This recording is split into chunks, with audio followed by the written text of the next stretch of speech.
Bonjour à tous et bienvenue pour parler ensemble de l'énergie de la prochaine nouvelle lune qui aura lieu en Poisson le 28 février 2025.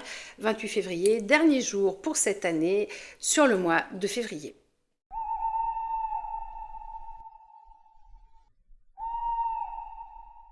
Alors, une nouvelle lune. Bon, comme je le répète à chaque fois, une nouvelle lune, c'est une phase lunaire qui permet de faire des vœux. Voilà, des vœux pour réorganiser sa vie, orienter sa vie, avoir, voilà, essayer de faire avancer toutes les choses, tant sur le plan physique que sur le plan spirituel, en fin de compte. Voilà, donc on va être sur cette phase-là. Alors, le poisson, mon signe, on va dire mon signe préféré, évidemment je suis poisson, donc ça tombe bien. Donc, nos chers poissons, comme signe en nouvelle lune, on va faire des vœux sur quoi? Alors le poisson est quand même beaucoup tourné vers la spiritualité. Hein, là, c'est, on va dire, le signe qui a les deux doigts branchés dans la prise de l'univers quand même quelque part. Ça ne veut pas dire que les autres ne sont pas concernés du tout par cette affaire-là, mais ça veut dire que le poisson, quand même, c'est quand même son fonds de commerce. Le poisson, c'est un signe, c'est le seul signe, en fin de compte, qui n'est pas à l'air. Hein. On a le cancer, qui est un signe d'eau. Alors, le poisson est un signe d'eau, le cancer est un signe d'eau aussi. Le cancer, bah, lui, il est, en fin de compte, à moitié dans l'eau, à moitié dans l'air aussi, parce que, bah, du coup, il passe bien des deux éléments.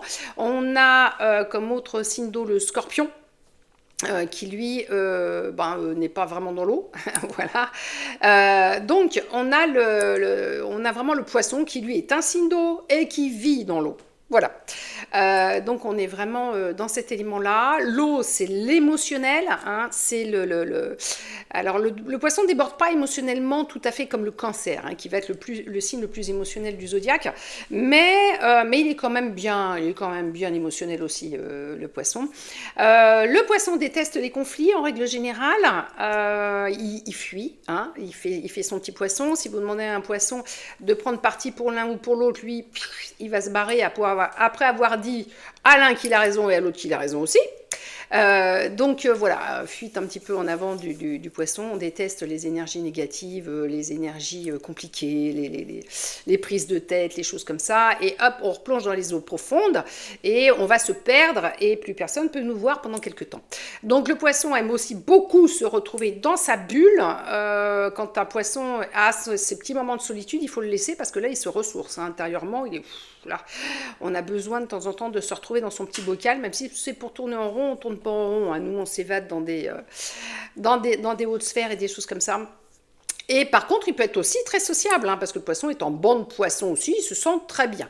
Il se sent très bien tout seul, il se sent très bien en bande. Voilà, simplement, il faut respecter un petit peu ses rythmes.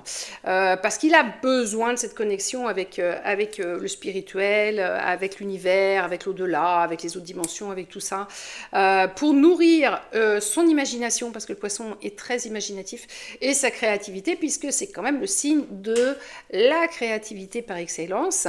Donc voilà, on va dire qu'il est connecté aux muses. Voilà, notre poisson est connecté aux muses. Donc on est sur cette énergie-là au niveau de la nouvelle lune, ce qui veut dire qu'en fait on va quand même essayer de formuler des vœux en direction de l'univers, en direction de son avancement spirituel, même si on n'est pas poisson, c'est la bonne énergie pour en profiter. Voilà. Alors, donc comme on l'a dit, c'est un signe d'eau, il est gouverné par la planète Neptune. La planète Neptune, qui est donc une des plus lointaines de notre système solaire, donc ce qui confère aussi cette aura on comprend pas tout, c'est aux confins du monde, derrière il y a Pluton, mais voilà, derrière, en fait, c'est l'inconnu, en fait, quelque part, même si on le connaît de mieux en mieux, mais c'est quand même l'inconnu, donc c'est des contrées inexplorées, et c'est plus de la matière, c'est loin, c'est, voilà. Donc on va être sur cette énergie-là. Après, rappelons aussi que Neptune, c'est quand même le dieu de la mer, donc on est vraiment, voilà, relié à cet élément eau, qui va faire vibrer le poisson, hein. Autant, effectivement, notre cancer va être émotionnel, vraiment... dans le fonctionnement, autant le poisson a besoin d'émotions pour nourrir sa créativité. Voilà. hein. C'est un peu ça qui va diriger aussi son côté créatif. Donc, on est sur notre année 9, toujours, hein, jusqu'à la fin de l'année, ça va être le concept. Année 9, année du bilan, année des fins de cycle. Donc, c'est l'année où il faut justement qu'on regarde en arrière, ce coup-là on peut, et les 8 premières années, depuis 2017, arriver à voir les bonnes expériences, les mauvaises, tout est bon. Il n'y a rien de négatif dans la vie, même si on s'est pris des grosses quiches pendant quelques années. Comprendre qu'effectivement tout ça était pour nous nourrir, pour nous transformer, pour nous transcender, et que quand ça n'allait pas, c'est qu'on avait besoin que ça n'aille pas, pour aller chercher au fond de nous-mêmes des ressources vitales qu'on n'aurait pas trouvé si du coup ça allait pas trop mal. Voilà, donc on est là pour pardonner, énergie de pardon très importante cette année, pour demander pardon aussi, il faut savoir demander pardon vraiment. Et pour tourner la page, pas en mettant un petit foulard dessus, hein, il faut vraiment tourner la page, c'est-à-dire digérer, ne pas oublier les choses, ça ne sert à rien, on n'oublie pas, on n'est pas là pour oublier, hein, parce que tout ce qu'on a vécu est constructif, mais par contre le transcender en énergie positive pour pouvoir justement avancer, ne pas retourner là où on s'est pris les pieds dans le tapis, et puis pouvoir s'appuyer sur les forces qu'on a découvert sur notre parcours. Donc on est toujours dans cette énergie-là. Et le poisson va nous y aider quand même pas mal aussi à faire ça, parce que pour arriver à faire le bilan, il faut quand même être un peu tout seul dans sa tête, hein. C'est pas quelque chose qu'on peut faire vraiment à plusieurs. Et le poisson dans son petit bocal, quand il tourne en rond, il réfléchit sur sa vie, et effectivement du coup c'est faciliter un petit peu les prises de conscience. Voilà. On est au niveau de la journée, je reprends mes notes, vendredi. Donc là, on va être sous l'énergie de la planète Vénus. Alors, la planète Vénus, c'est du coup la déesse de l'amour. C'est pour ça que le vendredi, on est très sur cette énergie relationnelle, amicale, familiale. C'est le dernier jour normalement de travailler de la semaine. Hein. Bon, pour les petits vénards qui bossent pas le samedi. Enfin, du coup, ils bossent le lundi. Mais du coup, le soir, on en profite pour éventuellement se faire un repas en amoureux, se retrouver au pub avec des amis. Donc là, on va être dans la communication aussi, mais la communication, amicale sur ce coup-là. C'est-à-dire qu'en fait, si vous vous rappelez bien, la précédente nouvelle lune qui avait lieu en Verseau au mois de janvier, elle était un mercredi, et elle était sur la communication professionnelle. Et là, du coup, la deuxième nouvelle lune de l'année, elle est un vendredi, donc sur la communication personnelle.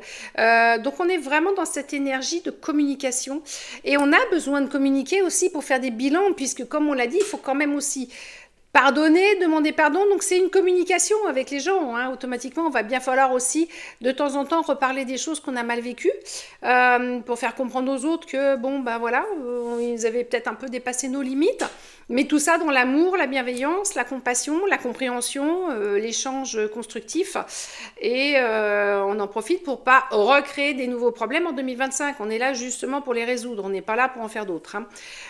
Donc voilà, donc on va être là-dessus. Et Vénus aussi, c'est la planète, c'est l'étoile du Berger, donc c'est la guidance. Alors le poisson qui tombe dans son bocal et dans sa tête, on va dire quelque part, ou dans les eaux profondes, où on le voit pas trop, où il peut être tout seul, c'est bien comme énergie, parce que du coup, avec Vénus, ça va nous guider à l'intérieur pour justement faire des vœux qui vont correspondre à cette énergie-là intérieure profonde, comme par exemple éventuellement faire des vœux pour trouver la force intérieure, demander à l'univers, hein, le poisson, demander à l'univers qui nous donne la force intérieure de faire ce travail de bilan et de pardonner. Voilà, hein, parce que pardonner, il faut du courage aussi. Donc on va être là-dessus. Voilà. Au niveau numérologie, alors on fait 2 plus 8 plus 2 plus 2 plus 2 plus 5, voilà, hein, 28 février 2025. Et on obtient exactement la même numérologie que pour la précédente nouvelle lune, c'est-à-dire le 21. Voilà. Donc on est encore sur cette histoire de sagesse universelle, et donc on démarre l'année au niveau des nouvelles lunes sur une histoire de sagesse.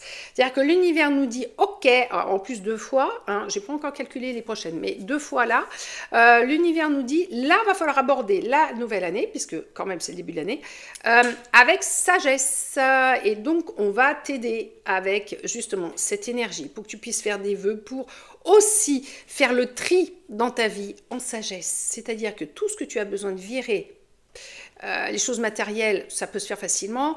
Les choses humaines, j'allais dire, les humains, c'est toujours plus compliqué. On n'est pas obligé de dire à quelqu'un qu'on veut plus le voir de manière violente.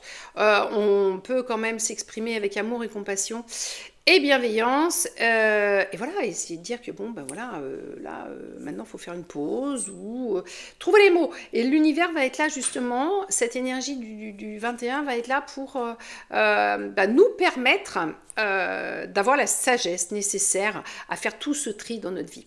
Le 21, c'est le 3. Le 3, c'est l'esprit, la création. Création poisson, ça c'est cool.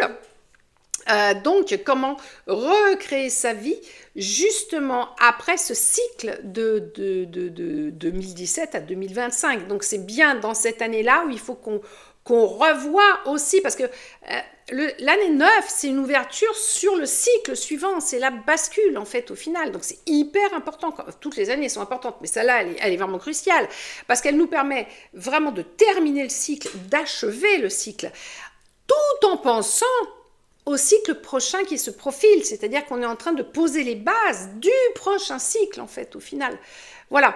Donc, c'est bien de tourner notre esprit, d'être guidé, d'être aidé, d'être dans la sagesse pour pouvoir voir plus facilement qu'est-ce qu'il faut fermer comme dossier.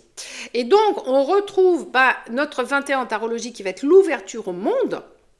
Et c'est tout à fait ça, c'est-à-dire qu'en fait, on arrive au bout du tarot, on fait le bilan. En fait, le bilan, on l'a fait plutôt sur la carte 20 au niveau du jugement, mais du coup, voilà, sur ces énergies-là. Et donc, là, on prépare notre ouverture au monde, on prépare notre entrée au monde, notre entrée dans le monde, changer du cycle complet qu'on vient de faire de travail, puisque le tarot, c'est en fait, compte ni plus ni moins qu'un chemin de vie, un gros travail d'enchaînement à faire, c'est pas que de la guidance, hein. Et donc, le 21, c'est le 3. Le 3, c'est la carte de l'impératrice. Donc, il faut qu'on soit vêtu aussi de nos plus beaux atours pour pouvoir pénétrer dans un nouveau monde. Rencontrer un nouveau monde, rencontrer de nouvelles personnes, changer sa vie.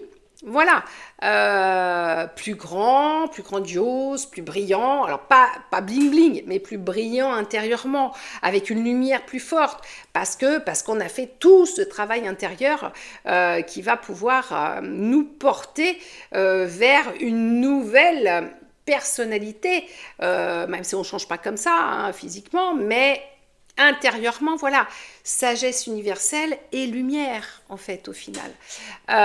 Donc on va être bien. Et d'ailleurs, à ce sujet-là, je reprends mes petites notes, mais je crois, voilà, c'est ça, parce que j'avais ça en tête, c'est que les pleines lunes, les 2 premières pleines lunes du coup de l'année, était en numérologie 14. Et la numérologie 14, c'est quoi? C'est la numérologie de la lumière. C'est le chiffre de la lumière. Alors, la lumière supérieure, hein, pas la lumière qu'on allume effectivement avec son interrupteur. Les petites ampoules qui se rallument, en fait, compte. Et ces ampoules qui se rallument et qui nous éclairent, et ça nous permet d'accéder à la sagesse universelle. Vous voyez, la lumière supérieure, d'accéder à la sagesse universelle. C'est pour ça que c'est super important de comprendre... de prendre de la hauteur par rapport à tous ces enchaînements que nous propose l'univers, par exemple sur ces pleines lunes et nouvelles lunes qui correspondent toutes les unes avec les autres. C'est toujours comme ça.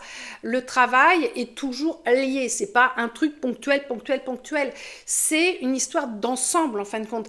L'univers, c'est une grande horlogerie générale qui du coup régit le monde, régit nos actions, régit tout ça. Et il faut qu'on élève notre conscience pour comprendre les rouages de cette magnifique horloge qui nous tient lieu aussi de roue de fortune quelque part, hein, le cycle éternel effectivement qui se remet en marche. Et donc commencer l'année du bilan avec des pleines lunes en 14 pour nous libérer de ce qui nous empêche d'avoir la lumière et justement de cette énergie de sagesse universelle, ça prouve quand même quelque part qu'il va falloir effectivement bien rallumer les ampoules pour pouvoir faire un tri complet et potable et efficace sur ce qu'on a à faire en 2025 et tout ce qu'il va falloir qu'on laisse de côté. Voilà.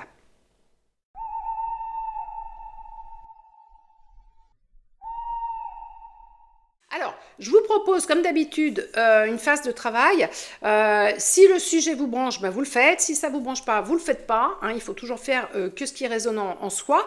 Donc là, vous avez tout à fait le droit de ne pas adhérer à ce que je vous propose et de faire un autre travail. Par contre, essayez quand même de travailler un petit peu, ne serait-ce que juste en formulant un petit peu tranquillement, en conscience avec la nouvelle lune, parce que c'est quand même dommage d'avoir des super phases énergétiques pour bosser sur soi et du coup de ne pas en profiter pour avancer. Voilà, donc le travail. Concernant le travail de la nouvelle lune en poisson que je vous propose, vous le faites évidemment si vous ressentez que cela vibre en vous et que cela peut vous apporter quelque chose. Vous le faites dans de bonnes conditions, ne faites pas ça sur un coin de table de cuisine entre la nourriture pour les enfants et les devoirs. Vous ne serez pas à votre aise. Il faut vraiment prendre conscience que c'est un moment pour vous et si vous voulez que ça soit efficace au niveau vibration, il va vraiment falloir vous mettre dans de bonnes conditions. Donc, essayez de créer une atmosphère propice au recueillement et à l'introspection. Vous prenez ce que vous voulez, des bougies, de l'encens, de la musique zen, tout ce qui peut vous parler et vous apaiser. Sur une belle page blanche vierge de tout symbole et écriture, vous allez dresser la liste sans faire de ratures, s'il y a des ratures, vous recommencez, de tous les signes que vous avez reçus récemment de la part de l'univers, afin de lui montrer que vous avez bien identifié ceci. Concernant les relations personnelles et situations intimes auxquelles vous devez mettre un terme pour votre plus grand bien cette année. Vous pouvez ensuite décorer la feuille avec des dessins, des collages, du parfum, ce que vous voulez pour l'embellir. Portez cette liste sur votre cœur en remerciant l'univers de son aide quotidienne et en lui demandant de guider votre vie pas après pas, jour après jour, sur la route la plus sûre et la plus sereine pour pardonner et demander pardon, dans l'amour, la compassion et la bienveillance pour chacun afin de vous délester d'un problème karmique potentiel. Demandez-lui également de libérer votre intuition afin d'augmenter votre perception subtile et votre compréhension de ces messages. C'est la super énergie pour essayer justement de faire comprendre à l'univers qu'un peu plus de clarté de temps en temps dans ces signes et ces messages serait bienvenu. Demandez à l'énergie de la nouvelle lune en poisson de vous accompagner jour après jour tout au long de cette année, afin de vous aider à faire le travail de tri nécessaire dans votre vie et débuter le nouveau cycle en 2026 sur les meilleurs auspices. Rangez cette liste dans votre boîte à vœux créée au 1er janvier. Voilà. On peut tout à fait demander à l'univers de nous accompagner avec toutes les énergies qu'on souhaite. Et c'est pas parce que la nouvelle lune va avoir lieu le 28 février, un petit peu 3 jours avant, un petit peu 3 jours après, au niveau de l'énergie, qu'on ne peut pas en profiter toute l'année, tout comme ce que nous propose l'univers, si on se reconnecte à cette énergie en conscience. Donc si vous décidez que l'énergie de la nouvelle lune en poisson peut vous accompagner au quotidien, elle vous accompagnera au quotidien.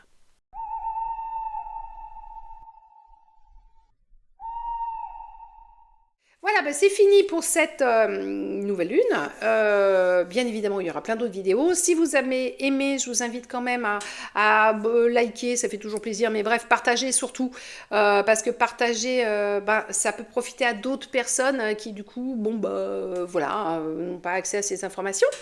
Et du coup, ben, pourront aussi reprendre en main un petit peu leur vie et puis essayer d'avancer de manière simple, pas prise de tête hein, sur leur évolution de conscience. Voilà. Et puis rappelez-vous que ben, décider de changer votre vie, ça peut être à partir de maintenant.